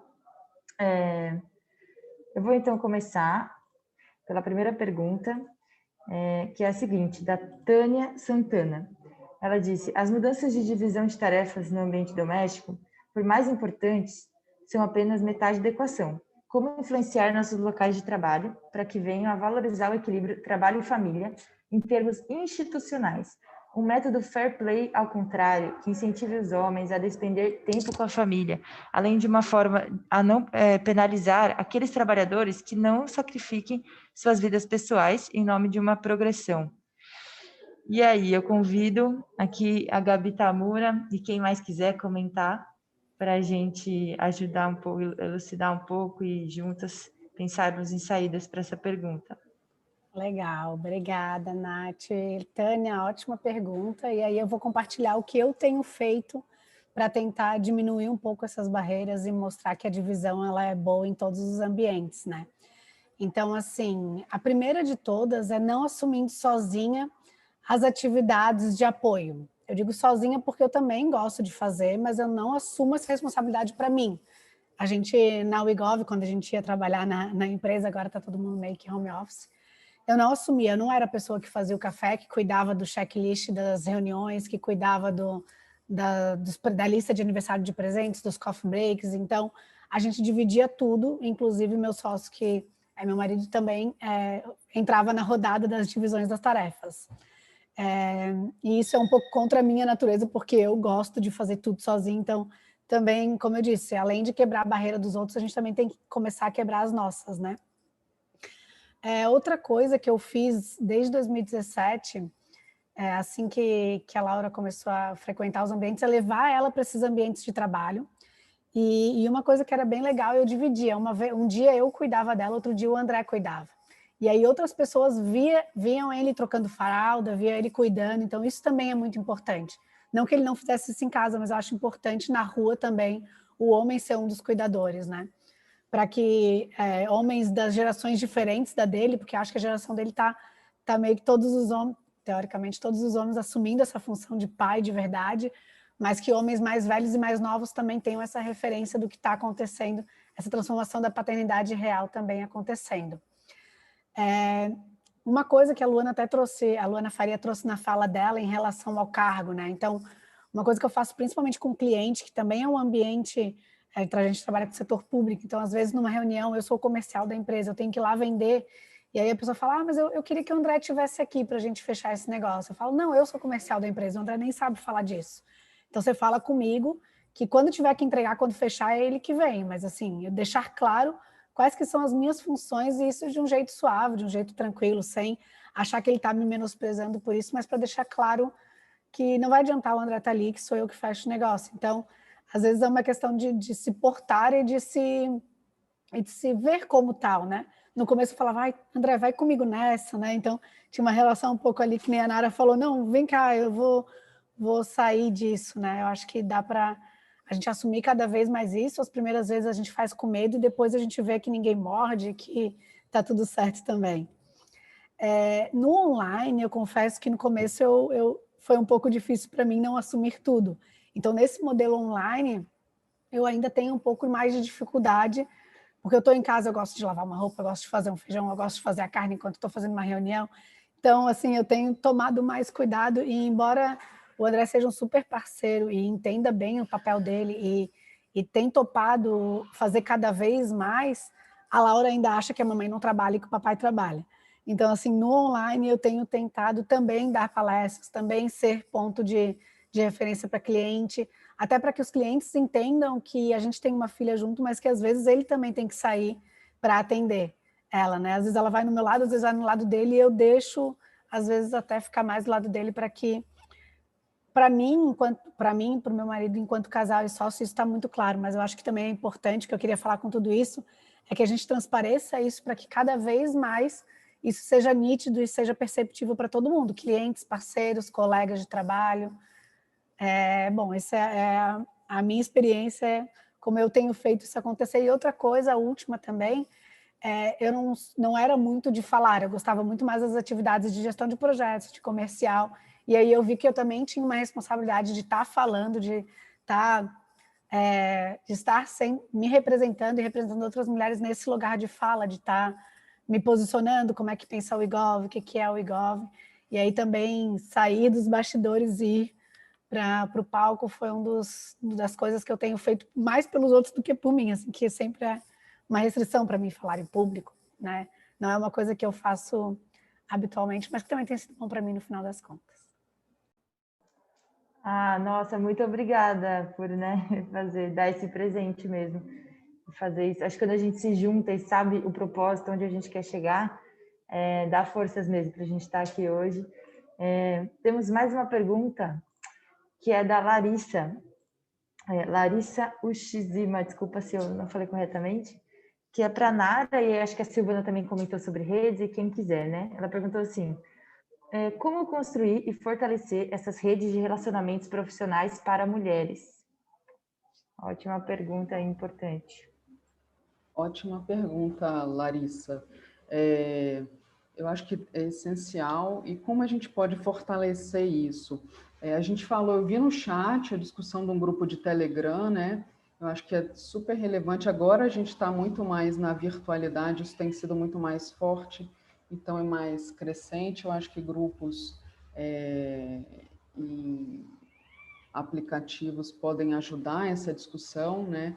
Fomentar isso. A gente começou essa discussão, nós 7, num evento a convite do Iris, né, no Laboratório do Ceará, a Nath e a Jazz maravilhosas, para um meetup, um bate-papo sobre mulheres líderes em inovação, em laboratórios, enfim. E aí a gente criou esse grupo e começou a fortalecer, começou a chamar outras mulheres, e a gente está aqui de novo trazendo essa discussão. Então, isso é uma forma também de fortalecer, né, com as nossas pares e também com as pessoas que estão à nossa volta, né?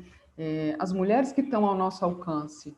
Então, a gente não precisa fazer também nada grande, nada gigantesco. Tenho certeza, Larissa, que aí próximo a você tem outras mulheres que são suas pares profissionais, ou que são superiores, ou que estão na equipe, ou em outras equipes. Então, é isso mesmo de estar junto, para além de rede de apoio, para discussão de situações, em como lidar. Então, uma coisa que eu acho muito importante, eu tenho uma mentora mulher, uma referência que eu me espelho e que eu converso e que eu troco ideia quando eu tenho as minhas dúvidas, as minhas questões, quando eu estou down, quando eu estou com uma ideia maluca e o que você acha, ou então, né, para mim é uma referência gigante. Então, às vezes, isso também ajuda em redes e a gente também ser essa pessoa de referência na área em que a gente se destaca com outras mulheres. Acho que é muito comum, e isso está mudando muito, essa postura de mulher que compete com mulher. Isso já não existe mais, né? Acho que a estrutura de colaboração, de cooperação, de apoio, sabe, de se entender, de sororidade mesmo, se ampliou de uma forma gigantesca, né? E eu vi aqui no chat com as pessoas falando, mas tem mulher também que quando sobe vira um homem de saia e tal. Acho que até isso tá caindo de moda, isso, né, tá caindo, porque não é mais sustentável, isso não se sustenta no dia a dia, né? Posturas de liderança como essas de mulheres ou mesmo de homens, enfim, essas coisas não se sustentam, né? Então a pessoa acaba mudando porque não consegue ir à frente com essa postura. Eu acho que a gente já tem um ambiente muito mais saudável, muito mais acolhedor e muito mais co-criativo e construtivo para isso. Não sei, espero ter respondido aí de alguma forma, mas é realmente um desafio. Eu acho que a gente tem que se reinventar e reinventar novas formas de conexão, colaboração e trazer sempre mulheres ao nosso redor que nos fortaleçam. Ótimo. Mulheres, se vocês quiserem comentar, fiquem à vontade. A gente tem, né, Simone, uma pessoa que pediu para falar, não sei se ainda permanece, mas acredito que seja a Tânia Santana, para fazer sua pergunta. É isso mesmo? Se for, Tânia. É sim, obrigada, Nath. Está me ouvindo? Bem-vinda, estamos sim. Obrigada. Então, minha pergunta era, na verdade, uma follow-up daquela lá, né? Eu trabalho num ambiente que tem uma cultura muito forte, muito machista, né? É um lugar que se concentra muito poder, é muito político. Apesar da gente ser servidora de carreira, esse é um ambiente que a gente precisa de nadar nele, né? Junto com os tubarões. A minha pergunta é a seguinte, usando uma analogia aqui, tá? Mas, em geral, o que a mulher faz? Para poder ter o direito de sair e levar a criança no pediatra no meio do dia, a gente fica trabalhando hora extra várias noites seguidas depois, né? E aí eu me encontrei na seguinte situação. Saí de um setor e fui a um outro, onde o chefe era homem, mas reconhecia esse valor nas mulheres, certo? Mas aí reforçava esse comportamento nosso, entende? Enquanto um chefe que deixava as mulheres aparecerem, que tinha equipe de mulheres em volta de si, promovia as mulheres, ele atraía um grupo grande, né? Ele, claro, se beneficiou com esse trabalho nosso também, mas reforçou essa cultura que a gente tem de querer compensar pelo fato da gente ter que cuidar de família, como se não fosse um trabalho duplo. Então, a gente acaba tendo um trabalho de 2,25%, digamos assim, né? Não é jornada dupla só. E aí, o que vem?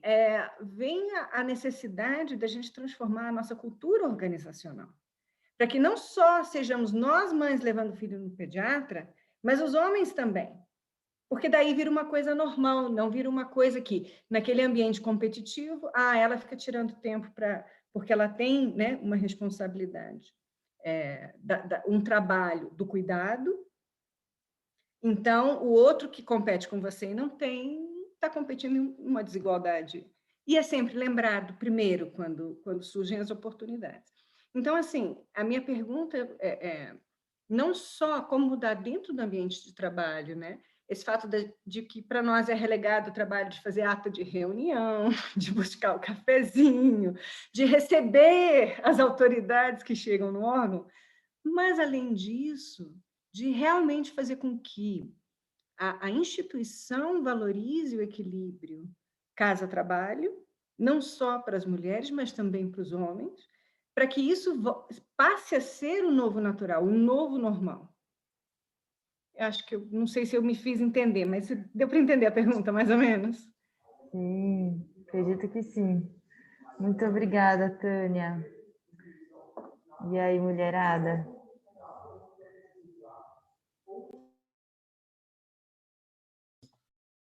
Tânia, bom, obrigada primeiro por compartilhar, né? Por ter tido essa vontade, essa coragem de compartilhar aqui com a gente. Então, sinta-se também abraçado pelo seu compartilhamento da sua história pessoal e profissional. Gente, primeiro de tudo, antes de comentar, na verdade, fazer um comentário mais do que uma pergunta, eu acho que isso foi uma contação de história, né, muito elucidativa sobre os problemas complexos que esse tema envolve. Mas a minha fala, ela é muito... também eu não posso representar todas na minha fala, né? Eu estou no meu lugar de fala de mulher branca, de servidora pública federal, e eu não represento todas as mulheres quando eu falo. Mas, entendendo a sua história e também vendo um pouco dos comentários que estão aqui no chat, a gente vê a quantidade de pessoas que falam sobre ambientes de trabalho que são machistas, ou que as mulheres, mesmo que não exerçam cargos de liderança, lidam com desafios constantes e que estão impregnados nas paredes do órgão. É uma coisa difícil.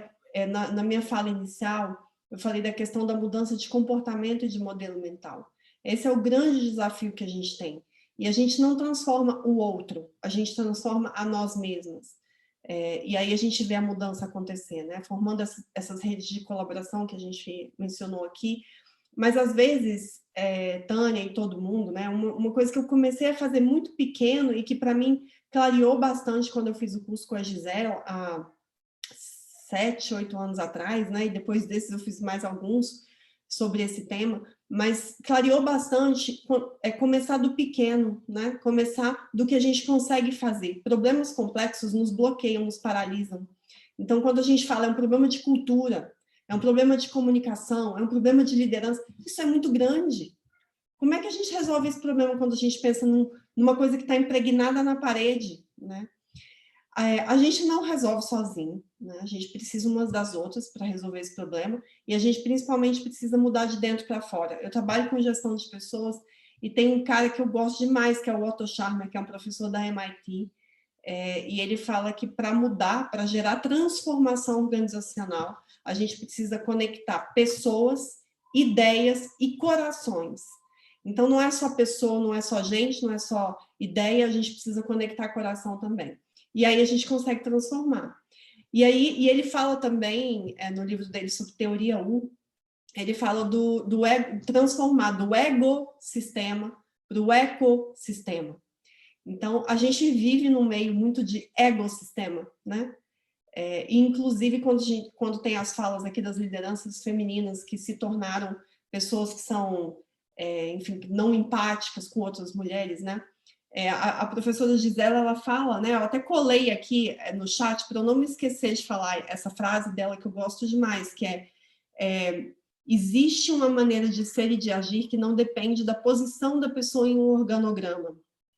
A liderança não tem gênero, e a competência também não tem gênero. A liderança é universal. Mas ela fala que quando a gente pensa em liderança, a gente já pensa numa visão estereotipada da liderança. Quando eu falo assim, quais são as competências e as habilidades de um líder? As pessoas respondem muito como coisas masculinas. A gente aprendeu a pensar na liderança como algo masculino. Então, quando a gente chega em posições de liderança, a gente emula o que os homens já fazem no meio ambiente deles, porque a gente tem pouca representatividade. E a gente não consegue transformar sozinho. É um grande desafio, né? Mas terminando minha fala, o que funcionou para mim foi focar no que é pequeno para transformar o que é grande. E por isso que eu dei aquelas dicas, aquelas estratégias, né, do espelhamento, de como é que você agir ao invés de reagir, de você agir de uma forma empática, né, ouvir as pessoas, mas não deixar passar batido, não rir de piada que não é piada. Então, tem coisas que são pequenas, mas que a gente consegue ir transformando aos poucos, né, parar de se justificar tanto, né, e assim, criar essa ambiência que facilita a conexão entre as mulheres, conectando corações também. Tá? Então, gostaria de falar, gente, o tema bom para conversar, né? Mas já vou passar a fala. Obrigada novamente, Tânia. Obrigada, Luana. Pessoal, infelizmente a gente está se aproximando aí do fim, realmente passou muito rápido. Eu convido agora para uma rodada de falas finais, tem muitos comentários incríveis, a gente foi lendo aqui, se inspirando. Eu queria, para abrir e passar para fechamento, né, dizer que uma palavra que fica para mim aqui é de união para sermos, né, antirracistas, anti-homofóbicos, e buscar essa equidade de uma levantando a outra. Eu adoro aquele gif, mais do que palavras, aquele gif de uma mulher colocando assim as mãos para outra colocar o pé em cima e conseguir subir isso num ciclo. Para mim fica essa imagem de um ciclo acontecendo, que é o que estamos aqui fazendo agora, né? Esse círculo virtuoso surgiu aqui no chat, esse super ideia incrível, e Lúcia, outras pessoas se organizaram para a gente ter esse grupo aí no Telegram, ou onde quer que seja, a gente manter essa rede conectada, dando forças. E por fim, eu deixo uma indicação, não podia deixar de trazer aqui uma indicação, sugestão para todos verem, ouvirem, o Roda Viva com a Djamila Ribeiro, que para mim é super transformador e é uma pessoa que eu indico sempre e está super fresquinha, acabou de sair. E aí, quem quer iniciar aí esse nosso fechamento de 2 minutinhos cada uma? E já incluo, só uma coisinha, queria incluir um pedido para todo mundo ir abrindo as câmeras para a gente fazer uma foto final daqui a pouco. Diga. Nath, obrigada, eu só tenho que agradecer mesmo. Acho que esse evento, né, essa pauta aqui na Semana de Inovação também já é um ato político, né?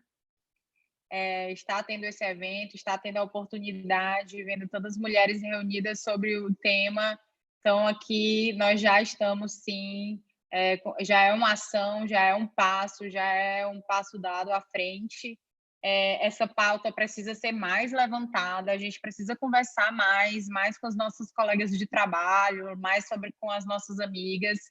Sim, somos nós que somos as responsáveis de puxar essa agenda, sim, é nosso mesmo, esse fardo é nosso, essa ocupação é nossa. Então, se cada um puxar um pouco, a gente vai avançar mais rápido. Eu estou na torcida e eu não só estou na torcida, como eu trabalho, sim, para incluir mais representatividade no time aqui do Íris, que eu lidero, no time das pessoas que eu me relaciono, que eu posso exercer uma influência. É papel de cada um de nós exerce, sim, uma certa influência dentro de algum grupo, de um grupo de amigos, de um grupo de familiares. Então, vamos falar sobre esse assunto. Já avançamos tanto, mas ainda temos tanto a avançar. Poxa, a agenda da ONU, né, a ODS, tem um objetivo voltado para a inclusão de meninas, voltado para a igualdade de gênero, mas faz tanto tempo que isso foi lançado e a gente avançou tão pouco, né?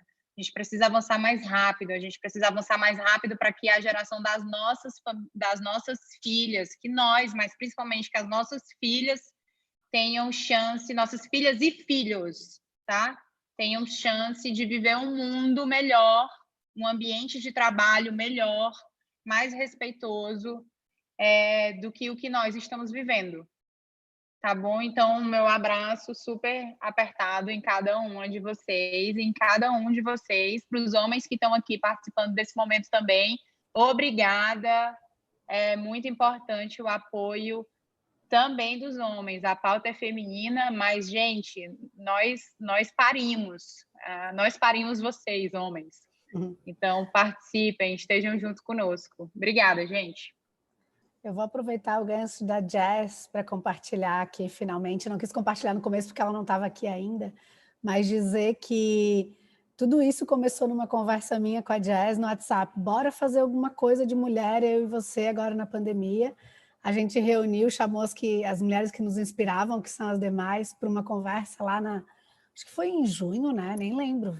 A pandemia também foi uma coisa meio estranha, né? Nem sei mais que mês que a gente está.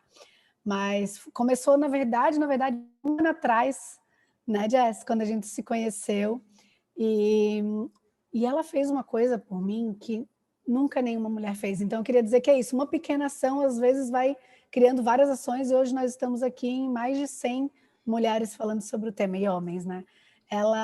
E é um negócio muito legal que eu falei, nossa, Jess, eu posso até falar isso? Posso falar? Porque foi uma coisa tão pessoal, tão difícil de se ver num relacionamento de parceiros, de cliente-fornecedor, que eu não entregava mais serviço desde que minha filha nasceu, eu não ia mais entregar serviço junto com o meu sócio, porque eu ficava cuidando dela. E aí a Jess falou, não, mas eu quero vocês dois. Eu, não, Jess, mas infelizmente isso não é possível, porque eu fui cuidando dela, né? Ela, não, traz ela. Eu tenho a moça que cuida da minha filha, eu esqueci o nome dela, desculpa, mas ela é uma santa também. Memê, a minha sócia na vida, gente. Isso. Ela cuida das duas Laurinhas, que as duas são Laura. Ela cuida das duas. Eu falei, gente, isso é muito esquisito, isso nunca aconteceu na minha vida. Como assim? Eu vou levar minha filha para ficar na casa de uma cliente que vai ser parceira aqui. Eu falei, quer saber? Eu acho que é isso que tem que acontecer. E fui, assim, na maior confiança. Foi a experiência mais maravilhosa da vida. A gente pariu ali, ajudou a parir o Iris, né? E que hoje já está super avançado. Mas eu acho que ali também a gente pariu um projeto maior do que isso, que é esse que está acontecendo hoje também. E já gostaria de deixar aqui, algumas pessoas comentaram no webinar passado, comentaram nesse, da gente fazer periodicamente. Então, gostaria de assumir o compromisso com vocês, mulheres, as 7 mulheres, mas acho que isso pode abrir também para outras, da gente fazer algum programa bimestral para conversar. É tanta questão, é tanta coisa que a gente tem para conversar, para trocar. Alguma coisa no YouTube, em algum canal, pular de canal em canal, mas uma conversa bimestral, virtual ainda nesse momento de pandemia sobre o tema. E quem sabe no ano que vem, depois da vacina presencial aqui em Floripa, ou em Brasília, ou em qualquer outro lugar aí, para a gente estar fortalecendo essa causa que, como a Jess bem disse, é nossa, né? E eu não acho que é por fardo, não. Eu acho que é uma boa oportunidade da gente transformar. Eu sei que é difícil, mas eu acho que é bonito também. Obrigada, Gabi. Não, Gabi. Posso emendar, gente? Com certeza. Vai ser super rapidinho para todas as outras poderem falar e a gente fechar. Bom, Jess, obrigada. Nath, obrigada. Meninas todas, Luana, Silvana, Joyce, foi incrível estar aqui com vocês. Eu acho que fala final, assim, eu acredito muito nas microtransformações. E foi André Tamura, seu marido, Gabriela, que me ensinou. Da outra vez eu fiz essa fala, eu adoro essa fala, né? E que, assim como a inovação é feita de microtransformações, eu acho que a gente vai mudar esse cenário com microtransformações também, sabe, no nosso entorno, né? Eu tenho um filho, ele tem 25 anos, faz 25 anos na semana que vem, e há 25 anos atrás eu criei meu filho brincando de boneca, e ele brincava de boneca assim, ele usava rosa assim, todos esses tabus bobos, e para ele é muito natural, e hoje ele é um cara sensível, acessível, sabe, conectado com mulheres, conectado com isso. Então, assim, eu acho que é muito isso para quem tem filhos e para quem tem filhas, para que a gente muda o mundo no nosso universinho, sabe? Cada uma no nosso, é isso. Microtransformações vão gerar as mega mudanças que a gente precisa. Super beijo, obrigada por tudo, gente. Valeu. Eu preciso pegar esse gancho, não consigo. Nara, eu amo essa frase, inclusive sempre utilizo ela em outros projetos que eu faço parte, e só reforçando mesmo, né, que de fato, para mim, as micros transformações, micros revoluções, enfim, todas essas coisas que podemos fazer no nosso dia a dia são fundamentais para a gente conseguir aí alcançar muitas e muitas pessoas, principalmente a sociedade no geral, né? Então, só agradecer mesmo a fala de todas, foi muito complementar, muito profundo e muito bom também poder estar no evento onde as pessoas tenham liberdade de colocar a sua vida pessoal junto com a vida do trabalho, enfim, porque a gente é isso, né? A gente é todas essas vidas e conexões juntas. Então, obrigada a todas e todas que estiveram aqui e um beijo. Vamos para a próxima. Eu vi aqui que está rolando várias ideias de projetos no chat. Já estou ansiosa aqui para ver algum acontecendo. Então, um beijo, gente. Vou emendar por aqui, então. Vocês estão me ouvindo? Sim. A Nara falou do filho dela, da criação do filho dela, me lembrou uma passagem que a minha mãe me conta. Quando eu era pequena, eu estava brincando de carrinho na rua, e aí vieram os meninos debochar de mim que eu estava brincando de carrinho, né? E minha mãe disse que eu levantei brava, botei a mão na minha cintura e falei, ué, por que tua mãe não dirige? Qual é o problema de eu brincar de carrinho? Eu quero dirigir. Né? E isso veio comigo assim por muito tempo, né? Eu sempre era a única menina que jogava futebol com os meninos, eu sempre era a única menina. E eu eu acho que o meu espaço é onde eu quero estar, né? Independente da minha cor, de quem eu sou, o meu espaço é onde eu quero estar. E eu acho que é essa mensagem que eu queria deixar no final. Se a gente acredita em alguma coisa, é lá que a gente tem que estar, é lá que a gente tem que fazer a mudança. Eu quero deixar registrado aqui o meu agradecimento à Nath, que foi a grande responsável por tudo isso que a gente fez aqui. Ela foi incansável, a gente estava com a nossa agenda mega atribulada e às vezes ela nem recebia uma resposta no grupo. Eu ficava gente, eu estou sendo mal educada com a Nath. Mas, né, muito obrigada, Nath, de verdade, por tudo que tu fez. Agradecer a Jéssica por ter iniciado lá nossa primeira conexão e dizer que eu acredito nisso, né? Do poder da nossa conexão e tudo que a gente pode compartilhar e aí com isso a gente consegue crescer cada vez mais. Obrigada de verdade, pessoas. Vocês são especiais. Gente, vou terminar com uma frase da Madeleine Albright, e é uma brincadeira, tá? Mas é uma brincadeirinha com um fundinho de verdade e é a mensagem que eu quero passar para vocês. Há um lugar especial no inferno reservado às mulheres que não apoiam outras mulheres. Essa é uma frase da Madeleine Albright, mas ela é bem interessante, porque eu acho que a minha mensagem é essa. Vamos nos apoiar, essa rede é muito importante e a gente vai conseguir juntas. Nossa, sensacional. Antes da gente bater nossa foto, vou pedir só para mostrar aqui para vocês como entrar em contato, já que a gente está falando da importância de redes, né? Umas com as outras. Acredito que vocês já estão vendo o meu slide, certo? Alguém consegue confirmar aí para mim?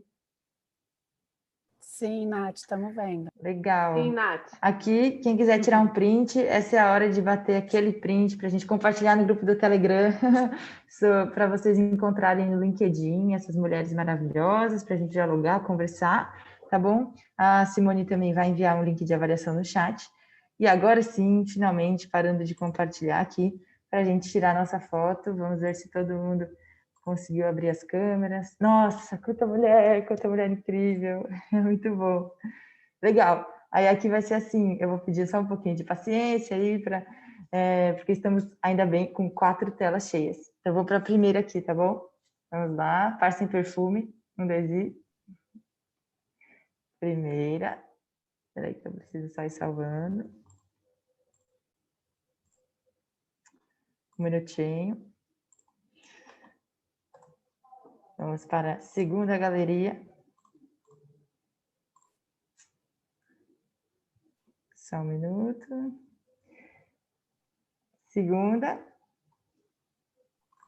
Aí.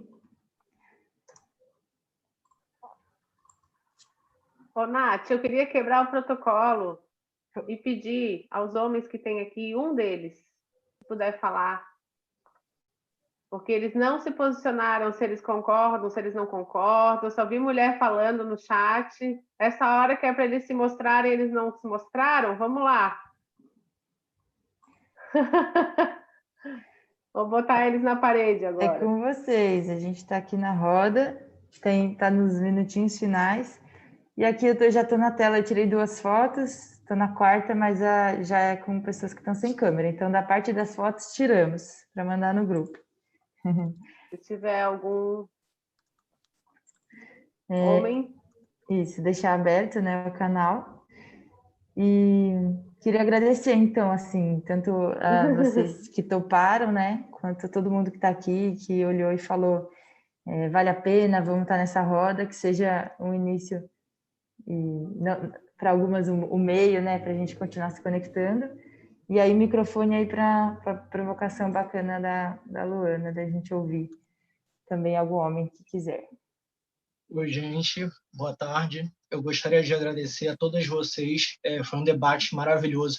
Eu acho que o motivo da maioria dos homens não se pronunciar é talvez por tanta admiração de observar esse debate tão maravilhoso, digno, enriquecedor do papel da mulher no sistema organizacional.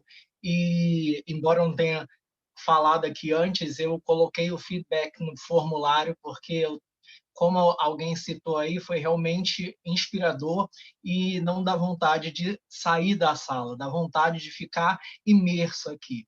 Então, gostaria apenas de agradecer a todas por esse enriquecimento.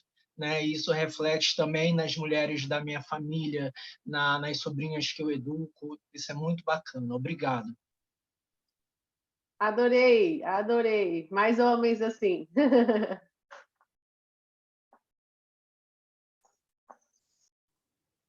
Ótimo. Eu vi que a Silvana voltou, não sei se você quer fechar, Silvana. Deixa eu ver aqui. Sim, foi meu aperreado agora no final, mas está dando certo. Mas são minhas palavras de gratidão por estar aqui. Muito obrigada, Jéssica. Muito obrigada a você, Nath, que foi incrível, conseguiu correr atrás de nós, foi a super, né, parceira aí nesse processo como um todo. E, enfim, gente, queria agradecer e fazer uma última reflexão sobre o resultado nas urnas também, né? Como é que fomos nós, mulheres. Nós tivemos, então, 16% de mulheres que foram eleitas como vereadoras, e já saiu, e agora para prefeita ainda está num quadro mais indefinido, 12,1%. Nas outras eleições, se eu não me engano, ficou com 11%, ainda muito tímido, né? De uma eleição para outra, mas é que a gente tem essa reflexão aí para os próximos pleitos, por mais mulheres também na política. E aí, na hora da minha apresentação, eu esqueci de falar 2 coisas super importantes, além de ser mãe do Pedro, né? Mas que eu também faço parte da Rede República e sou também uma das cofundadoras da Rede Mulheres Públicas. Então, Joyce está aqui da República, então eu tenho muita honra em fazer parte. No mais, muito obrigada, foi incrível essa tarde, muito boa. Adorei. Gente que agradece, muito obrigada a todas e todos, e a gente se encontra. Vamos continuar. Tem grupo no Telegram e canais virtuais e presenciais com máscara abertos. Abraços.